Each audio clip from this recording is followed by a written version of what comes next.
করতে হবে। ইবাদত হবে শিরক মুক্ত। কি মুক্ত? বলেন কি মুক্ত? শিরক মুক্ত ইবাদত।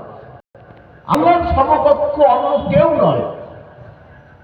একদল বলে, একদল আলেম বলে, একজনের বক্তব্য শুনলাম সেদিন, তিনি বলছে যে আমরা হলাম একশ্বরবাদে বিশ্বাসী, আর যারা বহুশ্বরবাদী তাদেরকে কাফের বলা যাবে না।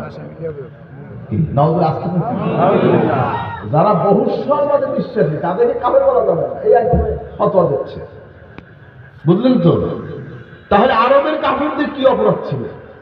তারাও তো বহুশ্বরবাদে বিশ্বাসী ছিল, 360টা মূর্তির ইবাদত করত। কি অপরাধ ছিল তাদের? আমি বুঝাইতে পারছি আপনাদের?